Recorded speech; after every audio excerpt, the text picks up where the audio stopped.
Assalamualaikum warahmatullahi wabarakatuh. Wargi YouTube dina channel @manina mara.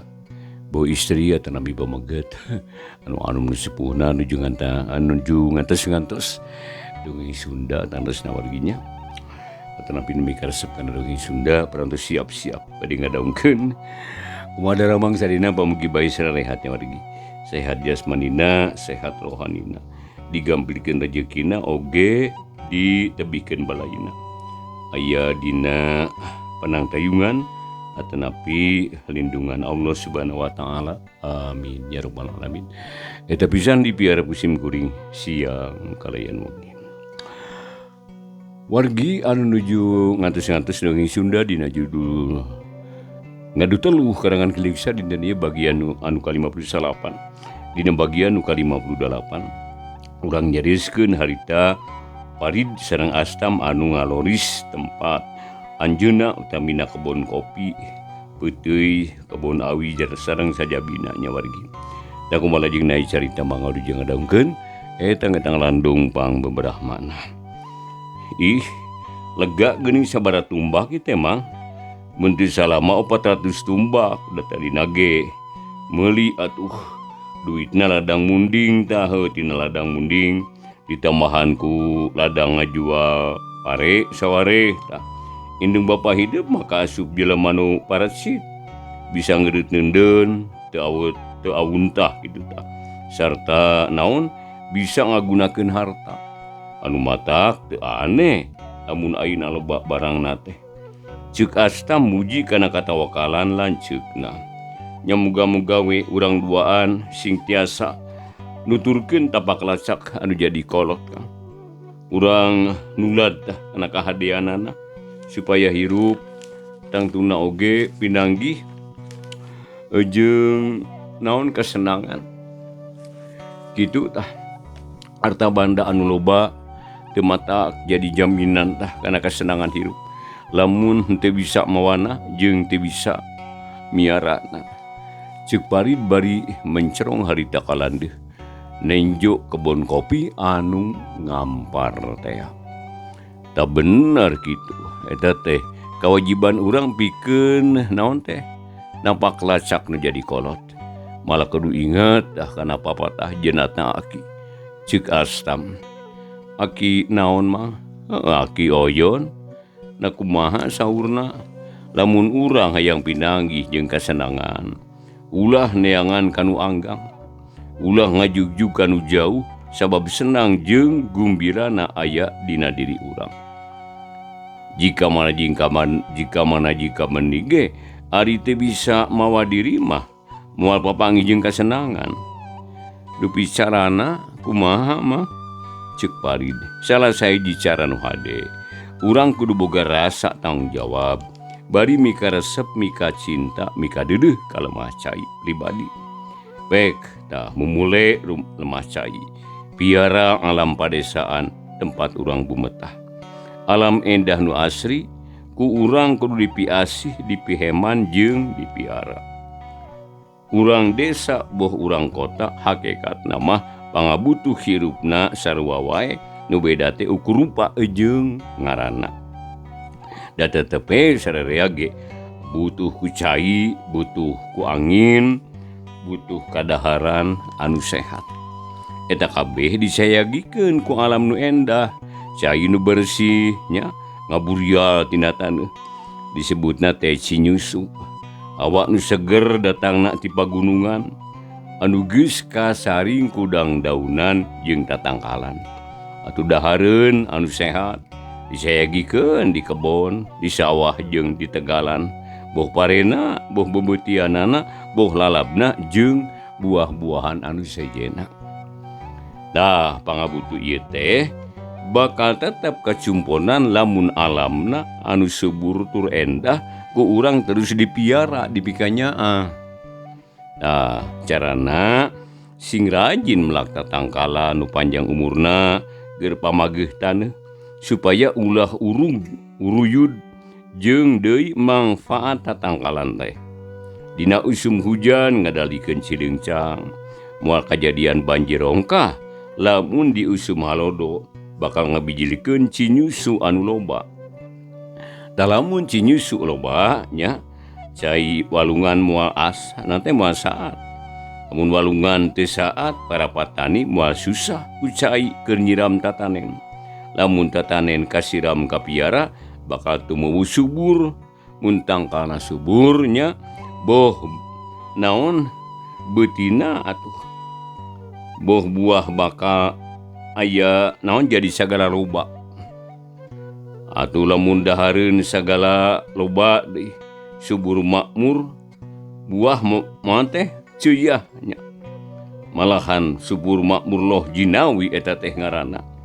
Moal aya kakurangan, moal aya kalaparan. Ta eta teh KBG jasa alam nu endah nu ku urang dipikanyaah. Malikna teh alam ge nyaaheun ka urang ku cara nyayagikeun kaperluan urang teh.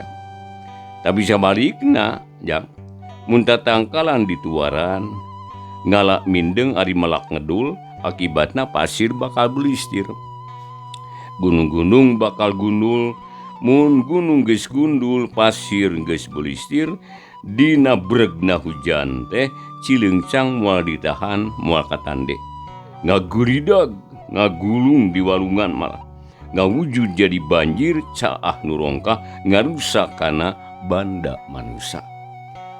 Namun parang datang usum halodo, cinyusu saraat, walungan garing, jujukutan parai, akibatna tatanen mual kapetik hasilna, mual kaala buahna, sasatawan bargang, dahareun kurang, atuh paceklik teh ngaranna, tah kasakit mahabu, malah kalaparan merajalela, kajahatan ge bakal timbul deui. Sebab jalma lapar bakal nekad parebut dahareun ku cara kumaha bae. Tah kitu nya diantarana. Jadi lamun urang hayang senang, hayang maluya pek piara ieu alam. Piara taneuhna, caina, kayuna, mun eta kabeh kapiara bari langgeng, cai moal kurang. Hawa atuh seger, dahareun loba. Cik astam bari bapeta nerangkeun amanat akina. Jadi nepakeun di kapalit. Jadi generasi ngora anu baris nuluykeun tapakna cakaruhun. Alus pisan eta amanat emang. Nuhun kuring di bejaan. Muga-muga we sing bisa ngajalankeunana. Tapi naon deui tah cara nu sejena kumaha carana supaya hirup bagja jeung tumaninah mang. Parid nanya deui. Ieu aya keneh carana jang. Lamun alam geus diolah, geus kitu dipiara, omat ulah poho kana kawajiban sejenna. Da teu cukup ku kitu atuh. Kawajiban teh loba rupana. Bayar pajegna ulah leleda. Ulah sok api lain, api-api teu nyaho. Da teu gede pajeg teh mun dibandingkeun jeung hasilna mah. Sabab warga negara nu hade bakal satia satuhu ngajalankeun palaturan pamarentahna. Hasil tina pajeg teh bakal balik deui ka rahaya dina wujud bangunan keur balarea. Tah eta ka pamarentah nya ras kasaha deui kawajiban sejenna perhatikeun undang-undang di pangeran nyatana ti Allah nu Maha Kawasa. Kaluarkeun zakatna oge ulah poho kana ibadah.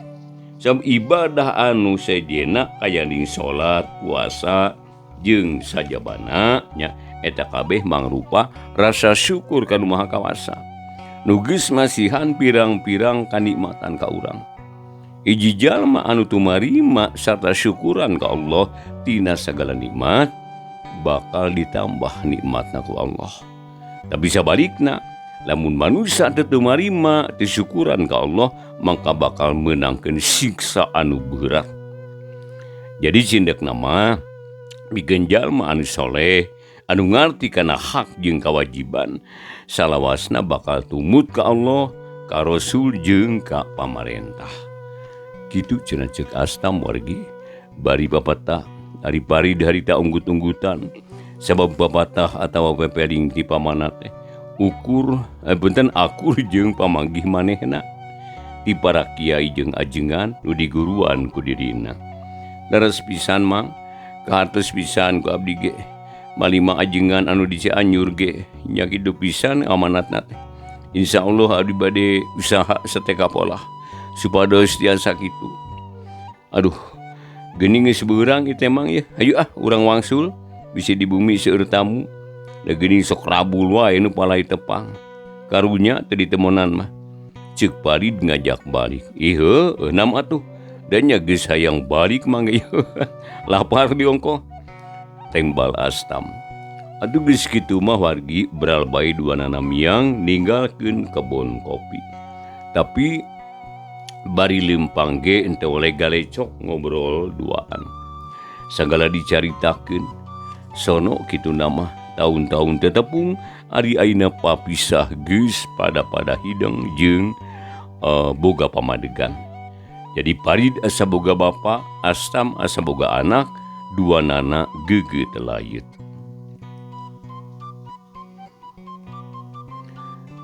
Wargi teka catur di alilana di jalan harita urang kocap gene geus tepi welah. Tah harita geus wancilohor. Atuh teu waka ka mana-mana tuluy we sarolat heula husukna karep. Geus rengse salat kakarang nguruskeun kaperluan di imah Parid.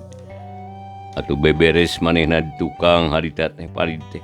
Tumba tempo kana ingon-ingon ari Astam luntang lantung di buruan. Keur kitu torojul anu datang soreng Hardi nu ngahajak nempungan. Datang-datang hari weus-weus pikareuaseun bari nyarita sarta pepeta. Kang, tadi teh anu ngalangkung ka dieu tah. Hiji jelema geus kolot, make iket di baju bedahan, celanana komprang, make ituk. Panonna rurat reret palahak polohok. Kitu ceuk Hadi. Nya saha jang? Astam nanya ka Hadi. Nya duka atuh duka saha da teterang ngan abdi da curiga bisi semah tinu tembih tah nu aya hubunganana jeung lalampahan ian. Ka mana ayeuna? Tadi teh ngaleos kan ditutuh jiga-jiga bade ka desa. Hardi nunjuk ka kulon. Keun bae lanan antep heula lah. Tapi urang kudu waspada ye. Bisi nya aya nu datang. Wayahna atuh nya pangneangkeun Kang Satar. Mangga. Leos Hardi indit kebat ngajugjug ka imah Satar. Ari Astam unggah ka imah celuk nyalukan Parid torojol Parid nyampeurkeun. Aya naon mang? Parid celohok heraneun. Sabab Astam bangun anu rusuh jiga-jiga aya perlu penting. Tadi geura aya bicaritaeun. Ceuk Astam biuk dina kursi, Parid durutan pok deui Astam nyarita. Urang kudu waspada, bieu aya beja ti Hardi yen aya kahareupeun imah urang hiji kolot luntang lantung. Alak ilik jiga anu naksir imah jeung tanah anteh jeung tanahna. Ayeuna ku kakulon cenah kawas-kawas nu reka desa. Mang curiga bisi aya urang lembur bitung tah ka dieu. Da kulantaran kitu Mang geus nita Hardi sina neangan wa maneh lah. Sina ka dieu urang ajak padami. Oh kitu sae kitu ge Mang, tapi sa kira-kira nu datang teh nya? Haji Barkum kitu atawa bapana si Ino? Kitu ceuk Parid panasaran. Amang ge can bisa nangtukeun. Urang Bandungan engke lah. Muhun atuh urang tungguan geletuk batuna kecebur caina we. Tegung sedila wargi harita teh kulutrak Satar datang haruha hareho bangun anu rada ruaseun ngadenge beja kitu. Pok uluk salam kalacat manehna naik langsung diuk dina kursi bari nanya. Aya naon jang ieu teh?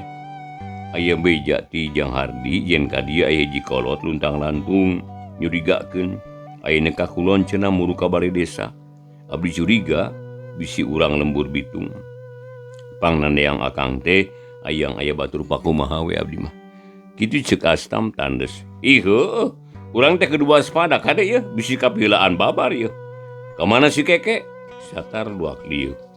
Tadi teh nuju jeungahan gensang bari bebersih di pawon. Cik sina ka dieu heula atuh. Parid hideung ka pawon anu terus nyalukan si Keke sina ka hareup. Nya teu selila geus datang terus ngariung. Si Keke ge semu gugup harita wargi. terus mandok yang hareup ka dununganana. Wargi masih ngadaungkeun dongeng Sunda dina YouTube dina channel @manggina mara. Da ka wargi sadayana bu istri pamaget nu anu sepuhna nu caket nu tebihna nya wargi anu tangtos nami karesep kana ieu dongeng Sunda. Pamugi bae tiasa kahibur manah kalayan kabingahan ku ngadaungkeun dongeng Sunda ieu dina YouTube-nya dina channel @manggina mara. Ku kituna manggina miharep pisan ka wargi sadayana teu acan subscribe nanya maksud teh sareng like and share na oge sareng bunyi lonceng na punten pamecetkeun tah. Atur nuhun ka wargi sadayana nu parantos teu acan diantos pisan. Tau kituna wargi supados teu seueur teuing nyangkolong kana waktos wargi urang lajengkeun deui baheula dongeng Sunda dina judul Ngadu Teluh ieu karangan Kilik Sabagian nu ka-58. Lupitna teh can dugi kana ngaduh teluh namanya wargi. Ngadu teluhna maksudna. Teh kumaha lajengna ieu carita. Atanapi dongeng Sunda uri jeung ngadaungkeun dugikeun ka rengsenana. Bade aya pikir sahaun naon jang? Dengikeun kumaneh? Bieu aya beja ti hadi yen kalembur ieu aya kolot luntang lantung nyurigakeun. Kami hariwang ieu bisi nu datang teh si Barkum atawa si Ian. Takulantaran kitu wayahna maneh ulah bijir ti imah cicing di jero maksudna keur ngajaga kasalamatan diri maneh jadi maneh pribadinya. Kaduana supaya ulah loba teuing pasualan engkena. Jadi maneh rek dibejakeun eueuh we ku kami. Cik satar mapatahan ka si Keke. Oh mangga ngiringan we abdi mah. Tembal si Keke. Jig cicing di pawon. Awas ulah wani kaluar bisi kapergok manten ke musuh. Mangga. Jung si Keke nangtung leos ka pawon deui. Ari urang kudu kumaha Kang? Alusna mula kapilaan ku batur. Ku kitu ku kieu ge kudu kanyahoan ti ayeuna. Hayu urang ka balai desa. Urang nanyakeun ka pakuwu bisi aya itu ieu. Kade sarea kudu tegas dina nyarita. Najan kumaha bae ge urang kudu ngajaga ieu barang. Abdi ngeuningan deui wa ceuk Parid. Ih nyapuguh atuh. Yuk urang bareng tiluan ayeuna. Nya sanggis tarapti ju tarurun harita kebata lempang muru ka balai desa teh. Nya terek mariksa bener-bener henteuna bisinya aya urang lembur bitung ka Cikao. Cag urang tunda heula.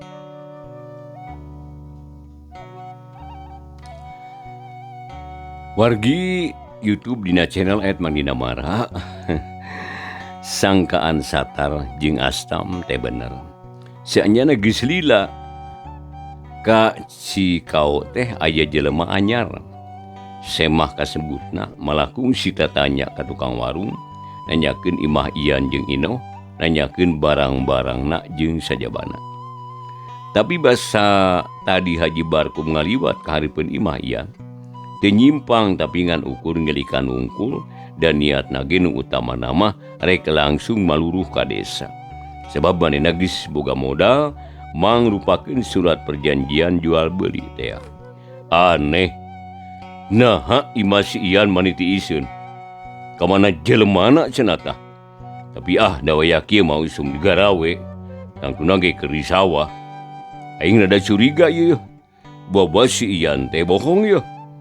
Sama ceuk tukang warung pare anu ku hama teh ngan saeutik. Nalobana mah weuteung teu ku hama. Tapi isukan aing rek ngider ka sawah. Arek neangan jelema anu daek nganteur-nganteur. Dibere duit saanu lah, pasti atohkeun manehna. Kitu geurentes hate Haji Barkum, bari terus lempang mapai jalan gede. Ari supuna wargi harita teh ngarasa rincung Haji Barkum teh. Awak atuh asa pasiksa. Sabab teu tuman lempang jauh. Ari ayeuna disaksian da kajurung ku nafsu teh. Kahiji hayang maluru si Keke, kaduana hayang ngabuktikeun omongan Ian teh.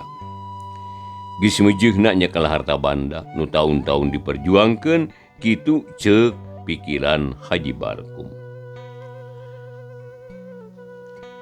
Teka catur lilana di jalan wargi, urang kocapkeun geus tepi weh. Harita teh Haji Barkum anjog ka balai desa. Sisut kapanggih bakat ku hantem ditatanyakeun.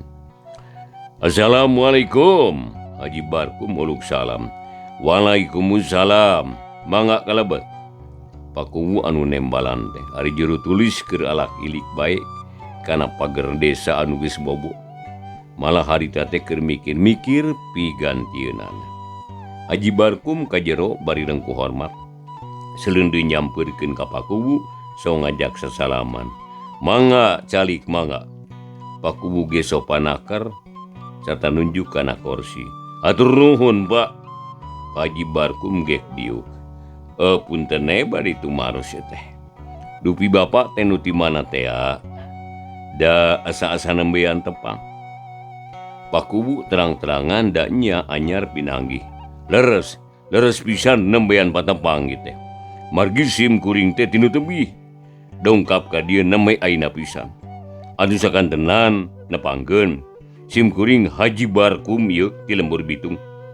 Ceuk Haji Barkum sabalakana. Gebeg Pakuwu harita teh ngarenjag. Sabgeus ngadenge ari ngaranna mah ngan jonghok jeung jenis nama kakara ayeuna.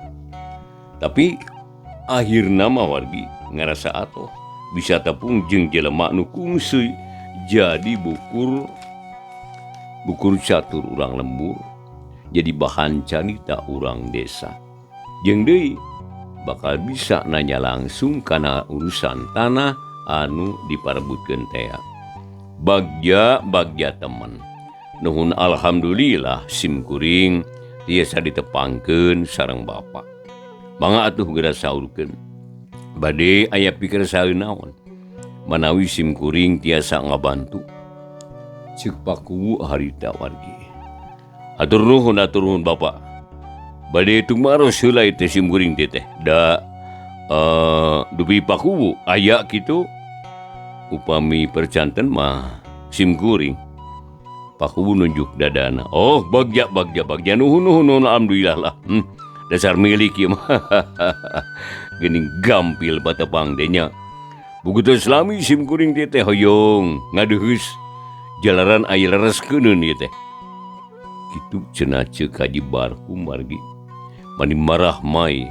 Semohon mangga lajengkeun. Kieu Pakuwu. Sim kuring teh gaduh barang di Lembur Cikau. Ieu mangrupi sawah sareng Tegal 2 tempat. Da lemah pibumieun 2 tempat. Nanging dah dugikeun dugikeun kadanget ieu nya teu acan katinggal barangna. Margi meserna ngandelkeun anu sanes. Eta barang tos sami dibeserna mah. Emutan teh engke we ari tos salse bade dilereskeun. Tayeuna salsena maksad bade didoris dibuktoskeun da ari mayarna mah kapung ge parantos lunas. Semuhun. Dupi lajengna kumaha. Pakuwu ngengklokan. Eta barang teh sadayana dititipkeun heula kanu ngicana nyatana jang ian jenenganana. Nanging ya kitu kawitna mah sim kuring teh percanten lah kana sagala rupi kasauranana. Da memang jujur sareng tiasa dipercanten. Nah, kabeh dieunakeun Pak sim kuring teh jadi cangjaya. Da anjeunna nyaurkeun yen taun ieu mah moal tiasa setor maksad di setor hasilna. Jalanan parena seep ku beurit cenah. Ta ieu salah sawiosna bade dibuktoskeun teh. Ngan sateu acana sim kuring ka sawah bade tumaros heula ieu ka Pak RT. Maksad ka Pakuwu maksad teh. Da leres tatanen urang Cikau seep ku beurit. Haji Barkum harita mencerong ka Pakuwu. Teu seep. Nanging nya aya we lah eta ge anu hak henteu ku hama beurit lah. Tapi da henteu mata kerugel. Biasa we sawajarna da unggal taun ge aya wae beurit mah geuning. Ngan aya nu mahabu, aya henteu, nya ayeuna teh nuju sawajarna we kitu. Maler pakumu sajalan terahna. Ari kitu maka cirita belangna si Ian teh. Nipu ka simkuring ngabohong. Anak kitu mah hawak. Hasilna hayang ku sorangan meureun. Kumaha ari kitu pakumu. Nama ditindak warga Pakuwu anu licik tah jiga si Ian. Rugal simkuring mah ieu. Cikaji barkum harita daria nakar. Nya tangtos ku simkuring ditindak tegas. Margi kalebet kana penipuan. Lain kedah jelas heula pasualanana. Serta buktosna kedah yakin, saksina kedah jelas. Maler Pakuwu tandes. Bukti aya saksi sayagi. Ayeuna mah saur we heula tah si Iana sina ka dieu sakantenan. Bari disuunkeun tanggung jawabna ku simkuring. Sarta bari sakantenan beberes barang-barang nu dicepeng ku anjeunna bari dijabal sadayana. Kitu cenah wargi ceuk Haji Barkum teh. Barang nu di mana bae eta teh. Ieu surat-surat naik Pakuwu ieu. Haji Barkum siwal ngabijalikeun surat-surat perjanjian jual beli tanah teh. Malah magis ditekan ku desa aya saksi-saksi deui. Ku Pakuwu harita ditampanan. Nya barang berete wargi nyawe aya tekenan anjeunna di dinya. Atuh Pakuwu ruas aya keheula aya. Ruasna nu maos gagabah. Keheulna bet asa katipu ku Ian. Sugan teh jual beli anu sah, da eta make dianteur ku RT sagala. Ari ayeuna kabuktian tanah anu dijualan teh tanah batur geuningan. Atuh Pakuwu teh kerung bari ngahuleng. Secara mencerong kana tulisan-tulisan anu jelas ngajareblag dina kertas. Manah Pakuwu jadi bingung, kumaha ngarengsekeunana. Kumaha da Pakuwu tah? Kumaha ieu? Leres gitu tah barangna. Haji Barkum geus teu sabar. Ari Pakuwu kala beuki kerung. Akutan katara semu bingung. Haji Barkum beda rasa je jantungna ngadadak ratub. Hanya kalpisan Pak. Simkuring teu wawuh ka tanah-tanah nu diserat di dieu. Leres ieu simkuring ngiring nawis. Tah malih da naon teh? Eta mah maksadna tanahna henteu aya ieu teh. Gebeg Haji Barkum ngarenjag ruas. Beungeut jadi geuneuk, lir beusi atah beuleum. Untuk kekerot panonna oge jaleer beureum. Jadi ngadadak robah sikapna nu tadina sopan jadi buringas. Kumaha Pakuwu? Dedengean teh tanahna eueuh. Leres. Teu aya tanah ieu mah teu aya. Ari eta tanda tangan saha? Nah atuh make kumawan tu nawis ari tanahna teu aya mah.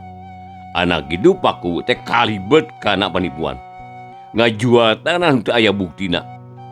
Sedengkeun simkuring geus ngaluarkeun artos lain sakedik kanggo mayar eta tanah. Ayeuna mah simkuring teh terang kitu kieuna terang aya eta tanah nu sakitu. Bongeun aya tanda tangan. Tanda tangan kubu utamana. Jadi simkuring waktosna wargi sadayana teh nya kawan. Rubina dipungkas dicekapundikeun ka dieu heula carita maksud teh dongeng Sunda dina judul Ngadu Teluh karangan Kilik Sabagian anu ka-58 wargi. Ieu dongeng Sunda teh sakumaha biasa didugikeun dina YouTube-nya dina channel @manggina-mara. Jadi sok sanaos mangrupikeun dongeng wargi pamugi sing tiasa ngajantenkeun landung pangubrahmana atanapi landung nyarayakeun mamna nya wargi. Tiasa mulungan ieu carios nu saena oge nebihan ieu carios anu awona. Ku kituna wargi sakali deui ngaturkeun nuhun ku perhatosanana. Insyaallah atuh ngadu teluh bagian anu ka 60 wargi enjing na waktu anu sami urang lajengkeun deui. Atur nuhun ku perhatosanana wilujeng baturai Wassalamualaikum warahmatullahi wabarakatuh.